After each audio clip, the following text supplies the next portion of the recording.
أعوذ بالله من الشيطان الرجيم. بسم الله الرحمن الرحيم. ولا تستوي الحسنة ولا السيئة ادفع بالتي هي أحسن فإذا الذي بينك وبينه عداوة كأنه ولي حميم وما يلقاها إلا الذين صبروا وما يلقاها إلا ذو حظ عظيم.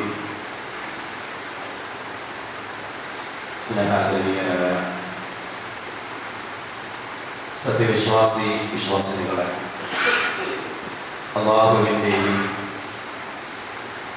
അവൻ്റെ പ്രവാചകന്റെയും വിധിവിലക്കുകളും നിയമ നിർദ്ദേശങ്ങളും ജീവിതത്തിൻ്റെ രഹസ്യ പരസ്യ മേഖലകളിൽ കഴിവിൻ്റെ പരമാവധി സൂക്ഷിച്ചുകൊണ്ട് യഥാർത്ഥ മുത്തഖീങ്ങളായി ജീവിച്ച് മരിക്കാൻ അങ്ങേയറ്റം പരിശ്രമിക്കണേ എന്ന് എന്നോടും നിങ്ങളോടും വസിയ്യത്ത് ചെയ്യുകയാണ്, ഉപദേശിക്കുകയാണ് സർവശക്തൻ തൗഫീഖ് ചെയ്യുമാറാകട്ടെ. സഹോദരങ്ങളെ, ആമുഖമായി ഓതിവെച്ച വചനം വിശുദ്ധ ഖുർആനിന്റെ 41-ാം അധ്യായം സൂറ ഫുസ്സിലത്ത്. മറ്റൊരു പേരാണ് ഹാമീം സജദ. ആ അധ്യായത്തിന്റെ 34, 35 എന്നീ 2 ആയത്തുകളാണ് നിങ്ങളെ കേൾപ്പിച്ചത്. വലാ തസ്തവിൽ ഹസനതു വലസ്സയ്യിഅ, നന്മയും തിന്മയും സമമാവുകയില്ല, നല്ലതും ചീത്തയും ഒരുപോലെയല്ല. ഇദ്ഫഅ ബില്ലദീ ഹിയ അഹ്സൻ, ഏറ്റവും നല്ലതേതോ അതുകൊണ്ട് നീ തിന്മയെ തടുക്കുക. എങ്കിൽ ഫൈദല്ലദീ ബൈനക വബൈനഹു അദാവത്ത്, നീയും ഏതൊരുവരും തമ്മിൽ നിങ്ങൾക്കിടയിൽ ശത്രുത ഉണ്ടോ, കഅന്നഹു വലിയ്യുൻ ഹമീം, അവൻ നിന്റെ ഉറ്റ ബന്ധുവായി തീരുന്നതാണ്. വമാ യുലഖാഹാ ഇല്ലല്ലദീന സ്വബറു, ക്ഷമ കൈക്കൊണ്ടവരായ ആളുകൾക്കല്ലാതെ ഈ ഗുണം സിദ്ധിക്കാൻ കഴിയില്ല. വമാ യുലഖാഹാ ഇല്ലാ ദു ഹദ്ദിൻ അദീം, വമ്പിച്ച ഭാഗ്യമുള്ളവനല്ലാതെ ഈ അനുഗ്രഹം നേടിയെടുക്കാൻ കഴിയില്ല. ഇതാണ് ഓതിവെച്ച 2 ആയത്തുകളുടെ മഅന. ഇവിടെ വിശുദ്ധ ഖുർആൻ പറയുന്നത് തിന്മയെ തിന്മ കൊണ്ട് നേരിടണമെന്നല്ല, നേരെ മറിച്ച് തിന്മയെ നന്മ കൊണ്ട് തടുക്കുക, നേരിടുക എന്നാണ്. തെറിക്ക് പകരം തെറി, കുഴിക്ക് പകരം കുഴി, അക്രമത്തിന് പകരം അക്രമം, കൊലക്ക് പകരം കൊല, ഈ നിലപാടല്ല ഇസ്ലാം നമുക്ക് പഠിപ്പിച്ചു തരുന്നത്. ശത്രുതയും വിദ്വേഷവും വളർത്താൻ ഇസ്ലാം ആഹ്വാനം ചെയ്യുന്നില്ല. ഇസ്ലാം ആഗ്രഹിക്കുന്നത് ഒരു സമാധാന അന്തരീക്ഷമാണ്. വിശുദ്ധ ഖുർആനിൽ അല്ലാഹു സുബ്ഹാനഹു വ തആല പറയുന്നത് വല്ലാഹു യദ്ഉ ഇലാ ദാരിസ്സലാം, അല്ലാഹു നിങ്ങളെ ക്ഷണിക്കുന്നത് ദാറുസ്സലാമിലേക്കാണ്, സമാധാനത്തിന്റെ ഭവനത്തിലേക്കാണ്. ഇന്ന് ലോകം മുഴുവൻ സമാധാനം ആഗ്രഹിച്ചുകൊണ്ടിരിക്കുകയാണ്. ലോകത്ത് സമാധാനം ആഗ്രഹിക്കാത്ത മനുഷ്യരില്ല. എല്ലാവർക്കും സമാധാനം വേണം. നമ്മുടെ മനസ്സിനും ശരീരത്തിനും സമ്പത്തിനും കുടുംബത്തിനും രാജ്യത്തിനും എല്ലാം സമാധാനമാണ് ഇന്ന് എല്ലാവരും ആഗ്രഹിക്കുന്നത്. എന്നാൽ വിശ്വാസികളായ നമ്മെ സംബന്ധിച്ചിടത്തോളം ഈ ഭൗതികമായ ലോകത്തുള്ള സമാധാനം മാത്രം പോരാ. നമ്മെ സംബന്ധിച്ചിടത്തോളം നാം ആഗ്രഹിക്കുന്നത് ഇരു ലോകത്തും സമാധാനം ഉണ്ടാകണമെന്നതാണ്. സ്വർഗവാസികളായ ആളുകളെ സംബന്ധിച്ച് വിശദീകരിച്ചു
പഠിപ്പിക്കപ്പെട്ടിട്ടുള്ളത്.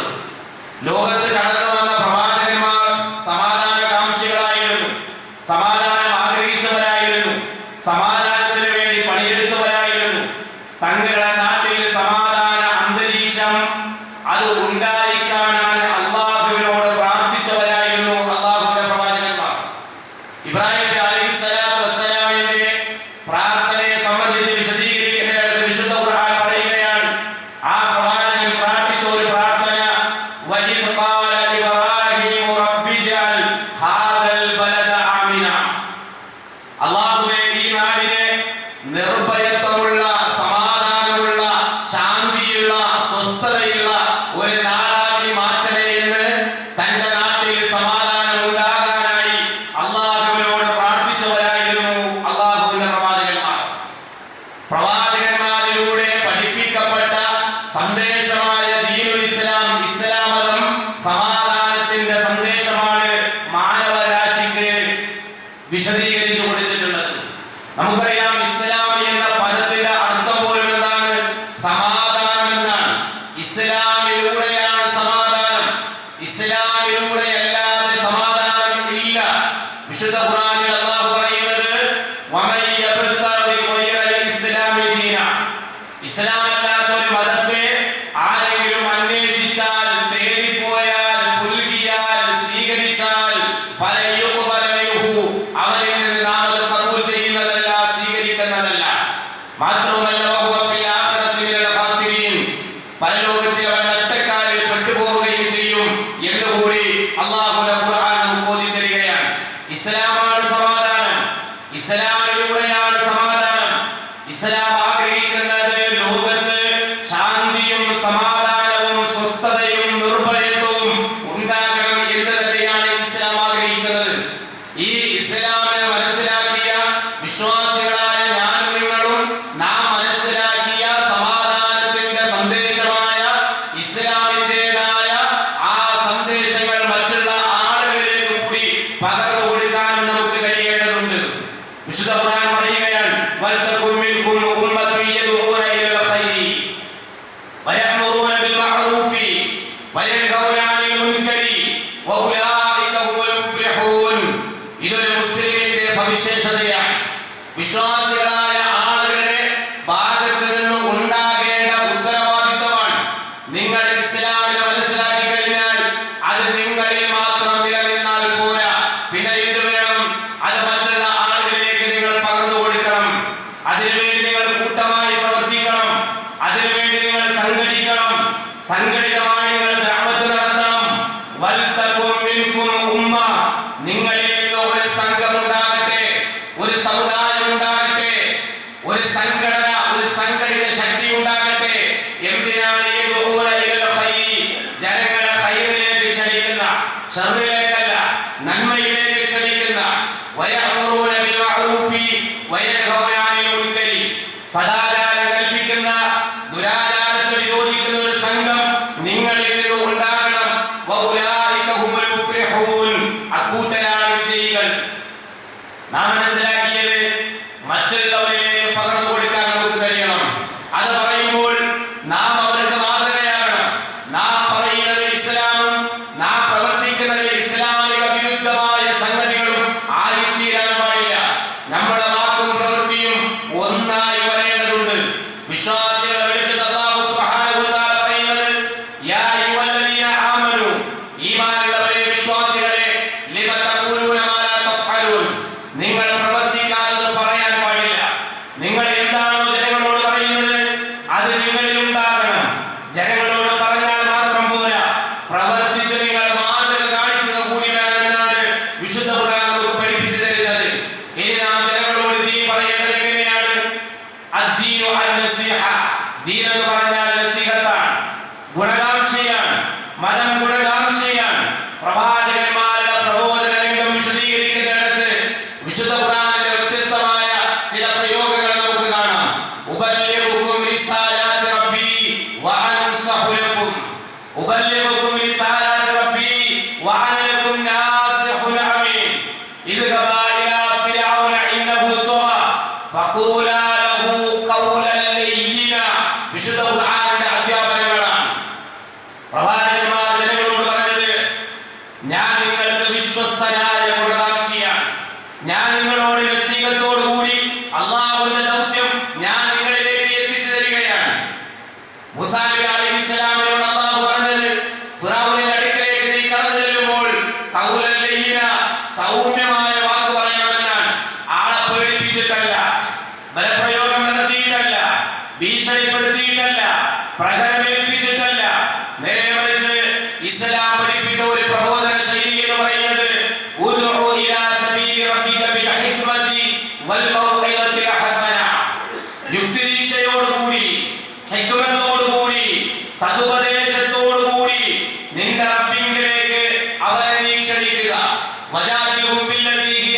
അഹ്സൻ, ഏറ്റവും നല്ലതേതോ അതുകൊണ്ട് നീ അവരുമായി തർക്കത്തിൽ ഏർപ്പെടുകയും ചെയ്യുക.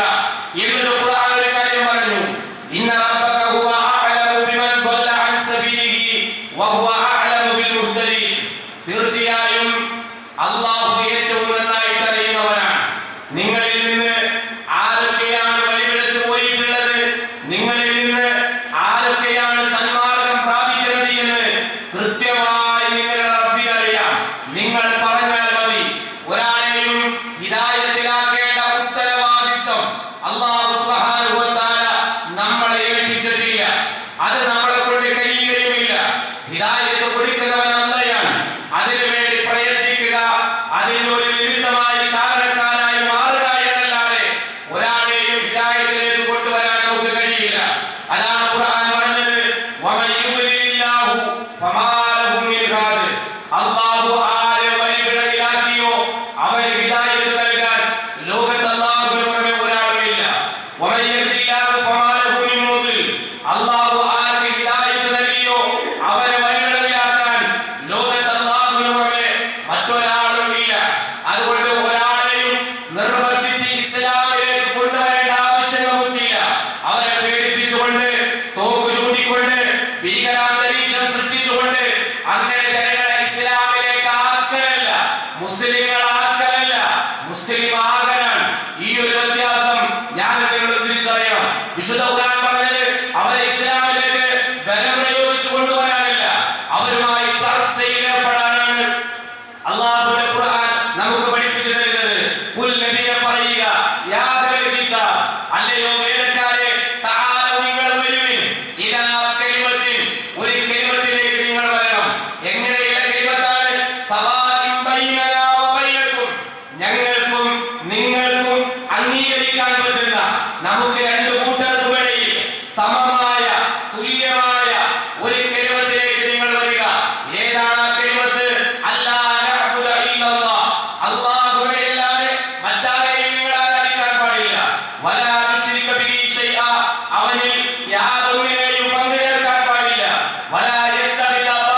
മൂന്നാമത് പറഞ്ഞത് ജൂത വിശ്വാസികളുടെ ആരാധനാ സ്ഥലങ്ങൾ. അത് കഴിഞ്ഞിട്ടാണ് അല്ലാഹു പള്ളിയെ കുറിച്ച് പറഞ്ഞത്. മനുഷ്യരിൽ ചിലരെ മറ്റു ചിലരെ കൊണ്ട് അല്ലാഹു സുബ്ഹാനഹു വ തആല തടുത്ത് നിർത്തിയില്ലായിരുന്നുവെങ്കിൽ ഈ പറയപ്പെടുന്ന ആരാധനാ സ്ഥലങ്ങളെല്ലാം ഇവിടെ തകർക്കപ്പെടുമായിരുന്നു. നോക്ക് നിങ്ങൾ, ഇതാണ് ഇസ്ലാമിന്റെ കാഴ്ചപ്പാട്. ഒരാളുടെയും ആരാധനാ സ്ഥലങ്ങൾ തകർക്കാൻ പാടില്ല. മതത്തിന്റെ പേരിൽ ഒരു മനുഷ്യനെയും അന്യായമായി കൊല്ലാൻ പാടില്ല എന്ന് പഠിപ്പിച്ച മതമാണ് ഇസ്ലാം എന്നത്. ഏതൊരു സാഹചര്യത്തിലും ഏതൊരു കാലഘട്ടത്തിലും പ്രത്യേകിച്ച് ഈ കാലഘട്ടത്തിലും ഇതാണ് ഇസ്ലാമിന്റെ നിലപാട് എന്ന് സമൂഹത്തെ ഞാൻ നിങ്ങൾ ബോധ്യപ്പെടുത്തി കൊടുക്കേണ്ടതുണ്ട്. വൻ പാപങ്ങളുടെ കൂട്ടത്തിലാണ് മനുഷ്യവധം, കൊലപാതകം. ഇസ്ലാം എണ്ണിയത് ചെറിയ പാപങ്ങളുടെ കൂട്ടത്തിലല്ല, വൻ പാപങ്ങളിലാണ്. ഒരു മനുഷ്യൻ നരകത്തിൽ പോകാനും മാത്രം കാരണമായി തീരുന്ന പാപമാണ് ഒരാളുടെ ജീവൻ എടുക്കുക എന്നത്. ഇസ്ലാം പഠിപ്പിക്കുന്ന കാര്യമാണ്. കാരണം എന്താ? ഇസ്ലാം മനുഷ്യ ജീവന് അതിമഹത്തായ സ്ഥാനം കൽപ്പിച്ചു. കാരണം അത് നഷ്ടപ്പെട്ടാൽ തിരിച്ചു കൊടുക്കാൻ ഒരാൾക്കും കഴിയില്ല. നാളെ പരലോക വിചാരണയുടെ കോടതിയിൽ നബി സല്ലല്ലാഹു അലൈഹി വസല്ലം പറയുകയാണ്, അവ്വലു മാ യുഖ്ളാ ബൈന നാസി ബിദ്ദിമാഇ. മനുഷ്യർക്കിടയിൽ ആദ്യം വിധി കൽപ്പിക്കപ്പെടുന്നത് രക്തം ചിന്തിയ വിഷയത്തിലായിരിക്കും. അന്യായമായി ഒരു മനുഷ്യനെ ആക്രമിക്കുക, ഒരു മനുഷ്യനെ കൊന്നുകളയുക, ആദ്യം അല്ലാഹു സുബ്ഹാനഹു വ തആല പരലോകത്ത് തീർപ്പ് കൽപ്പിക്കുന്നത് ആ വിഷയത്തിലായിരിക്കുമെന്ന് പ്രവാചകൻ സല്ലല്ലാഹു അലൈഹി വസല്ലം മറ്റൊരു ഹദീസിൽ കാണാം, മൻ ഖതല മുആഹദൻ ലം യരിഹ് റായിഹത്തൽ ജന്ന. മുസ്ലിങ്ങളുമായി സൗഹാർദ്ദത്തിൽ കഴിയുന്ന ഒരു അമുസ്ലിം സഹോദരനെ ആരെങ്കിലും വധിച്ചാൽ അവന് സ്വർഗ്ഗത്തിന്റെ പരിമളം പോലും ലഭിക്കില്ല എന്ന് റസൂലുള്ളാഹി സ്വല്ലല്ലാഹു അലൈഹി വസല്ലം നമുക്ക് പഠിപ്പിച്ചു തരികയാണ്. മാത്രമല്ല വിശുദ്ധ ഖുർആൻ ലോകത്തോട് വിളിച്ചു പറഞ്ഞ ഒരു സന്ദേശമുണ്ട്. ഇത്രയും ആദരവ്, ഇത്രയും ബഹുമാനം മനുഷ്യ ജീവന് കൽപ്പിക്കുന്ന വേറൊരു വേദഗ്രന്ഥവും നമുക്ക് കാണാൻ കഴിയില്ല. എന്താ വിശുദ്ധ ഖുർആൻ പറഞ്ഞത്? മൻ ഖതല നഫ്സൻ ബിഗൈരി നഫ്സിൻ ഔ ഫസാദിൻ ഫിൽ അർദി ഫകഅന്നമാ ഖതല നാസ ജമീഅ. ഒരു മനുഷ്യനെ അന്യായമായി അകാരണമായി ആരെങ്കിലും കൊന്നാൽ അവൻ ലോകത്തുള്ള സകല മനുഷ്യരെയും കൊല്ലുന്നത് പോലെയാണ്. ഒരു മനുഷ്യനെ അന്യായമായി വധിച്ചാൽ ലോകത്തുള്ള സകല മനുഷ്യരെയും കൊല്ലുന്നത് പോലെ എന്ന് പഠിപ്പിച്ച വേദഗ്രന്ഥമാണ് ഖുർആൻ. മാത്രമല്ല വമൻ അഹ്യാഹ ഫകഅന്നമാ അഹ്യൻ നാസ ജമീഅ. ഒരാളുടെ ജീവൻ രക്ഷിക്കാൻ നിങ്ങൾ പ്രയത്നിച്ചാൽ ലോകത്തുള്ള മുഴുവൻ മനുഷ്യരെയും ജീവിപ്പിച്ചതുപോലെ എന്ന് ലോകത്തോട് വിളിച്ചു പറഞ്ഞ ഒരു ഗ്രന്ഥം അതാണ് വിശുദ്ധ ഖുർആൻ. അതാണ് കഴിഞ്ഞ ദിവസം നമുക്കറിയാം, കാശ്മീരിൽ ഭീകരാക്രമണം ഉണ്ടായപ്പോൾ ആദിൽ ഹുസൈൻ ഷാ എന്ന പേരുള്ള ഒരു മുസ്ലിം സഹോദരൻ, കുതിര സവാരി നടത്തി ജീവിക്കുന്ന ഒരു മുസ്ലിം സഹോദരൻ, തന്റെ ഭാര്യയെ മറന്ന് മക്കളെ മറന്ന് കുടുംബത്തെ മറന്ന് ആ ഭീകരാക്രമണം ഉണ്ടാകുമ്പോൾ ആ അക്രമിയുടെ മുന്നിലേക്ക് ഓടിച്ചെന്ന് ആ അക്രമിയുടെ ഭീകരവാദിയുടെ കയ്യിലുണ്ടായിരുന്ന തോക്ക് പിടിച്ചു വാങ്ങി അത് പിടിച്ചു മാറ്റി തനിക്കൊരു പരിചയമില്ലാത്ത തന്റെ നാട് കാണാനായി വന്ന വിനോദസഞ്ചാരികളായ അമുസ്ലിം സഹോദരങ്ങളുടെ ജീവൻ രക്ഷിക്കാൻ സ്വന്തം ജീവൻ ബലി കൊടുത്ത ഒരു മുസ്ലിം സഹോദരൻ. സോഷ്യൽ മീഡിയയിൽ കാര്യമായി അത് ചർച്ച ചെയ്യപ്പെടില്ല, അത് മറ്റൊരു വശമാണ്. ഖുർആനിൽ ഒരു പ്രയോഗമുണ്ട്, വമൻ അഹ്യാഹ ഫകഅന്നമാ അഹ്യ നാസ ജമീഅ. ഒരു മനുഷ്യന്റെ ജീവൻ രക്ഷിച്ചാൽ ലോകത്തുള്ള സകല മനുഷ്യരെയും ജീവൻ രക്ഷിച്ചതുപോലെയാണ്. ആ വിനോദസഞ്ചാരികൾ പറയുകയാണ്, അദ്ദേഹം ആ തോക്ക് പിടിച്ചു മാറ്റുന്നത് അതിന്റെ ഇടയിൽ ഞങ്ങൾക്ക് അവിടെ നിന്ന് രക്ഷപ്പെടാൻ സാധിച്ചു. അതല്ലെങ്കിൽ കൂടുതൽ പേർ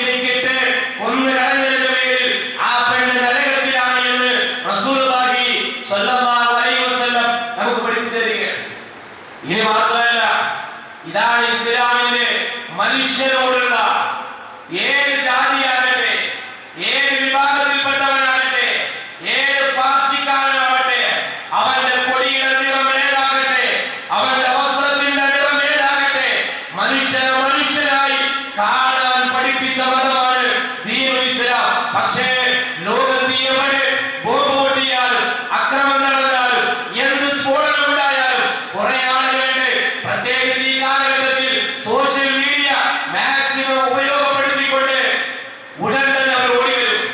കളമശ്ശേരി സ്ഫോടനം അതിന്റെ ഏറ്റവും വലിയ ഉദാഹരണമായിരുന്നു. കളമശ്ശേരിയിൽ പ്രാർത്ഥനയ്ക്കെത്തിയ യഹോവ സാക്ഷികൾ ഒരുമിച്ച് കൂടിയ ആ ഹോളിൽ ഓഡിറ്റോറിയത്തിൽ സ്ഫോടനം നടന്നു. രാവിലെ മുതൽ വൈകുന്നേരം വരെ എല്ലാവരും ഉറ്റുനോക്കിയത് മുസ്ലിങ്ങളെയായിരുന്നു. ചാനലുകളിൽ ഭയങ്കരമായ ചർച്ച. ഇസ്ലാമിക തീവ്രവാദികൾ നോക്കി, നിങ്ങൾ ഇപ്പൊ പറഞ്ഞു ജിഹാദി എന്ന പരിശുദ്ധമായ പദം, ആ പദത്തെ ലവ് ജിഹാദായി, നാർക്കോട്ടിക് ജിഹാദായി, ഇപ്പൊ പുതിയ വിവാദം സർബത്ത് ജിഹാദ്. ഇങ്ങനെ എന്ത് എവിടെ നടന്നാലും ഇതെല്ലാം മുസ്ലിങ്ങളായിരിക്കണം എന്നാഗ്രഹിക്കുന്ന ഒരു ടീം ഇവിടെയുണ്ട്. ഇതിന്റെ പിന്നിൽ മുസ്ലിങ്ങളായിരിക്കണേ എന്ന് പ്രാർത്ഥിക്കുന്ന ഒരു ടീം ഇവിടെയുണ്ട്. മുസ്ലിങ്ങളല്ലെങ്കിൽ പോലും മുസ്ലിങ്ങളായി ചിത്രീകരിക്കാൻ ഒരു ടീം ഇവിടെ പ്രവർത്തിക്കുന്നുണ്ട്. അതുകൊണ്ടാണ് കളമശ്ശേരി സ്ഫോടനം നടന്നപ്പോൾ എല്ലാവരും ചാനലൊക്കെ വലിയ ചർച്ച, മുസ്ലിമാണ് എന്ന നിലയ്ക്ക് ഭയങ്കരമായ ചർച്ചയായിരുന്നു.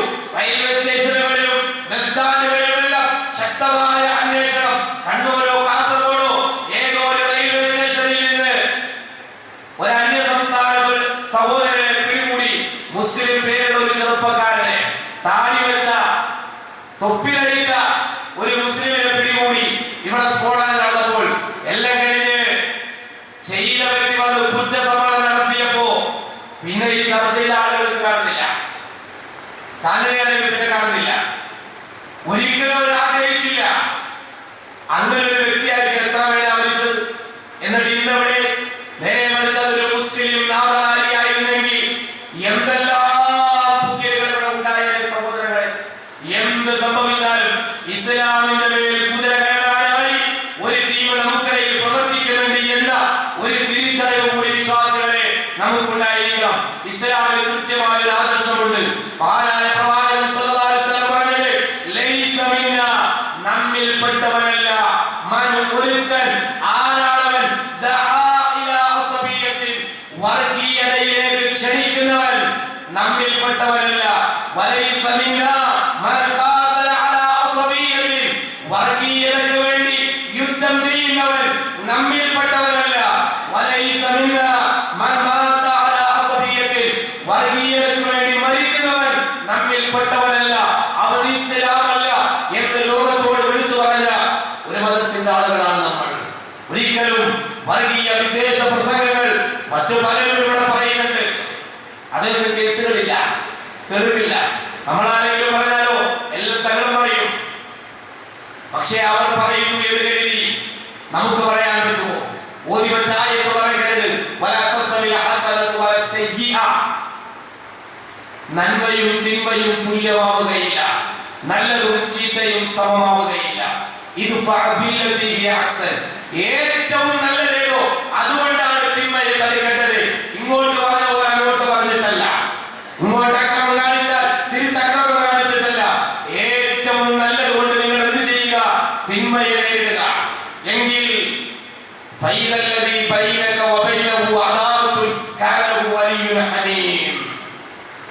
നീയും ഏതൊരുവരും തമ്മിൽ നിങ്ങൾക്കിടയിൽ ശത്രുത ഉണ്ടായിരുന്നോ ആ ശത്രു നിന്റെ ഉറ്റ ബന്ധുവായി തീരുമെന്ന വിശുദ്ധ ഖുർആനിന്റെ അധ്യാപനം നാം മറന്നു പോകാതിരിക്കുക.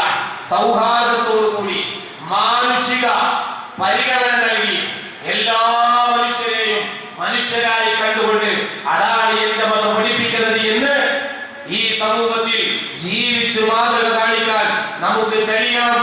അല്ലാഹു സുബ്ഹാനഹു വ തആല അതിനുള്ള തൗഫീഖ് പ്രദാനം ചെയ്ത് നമ്മെ എല്ലാവരെയും അനുഗ്രഹിക്കുമാറാകട്ടെ.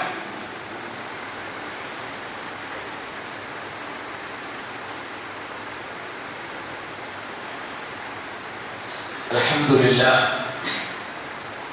അൽഹംദുലില്ലാഹി റബ്ബിൽ ആലമീൻ.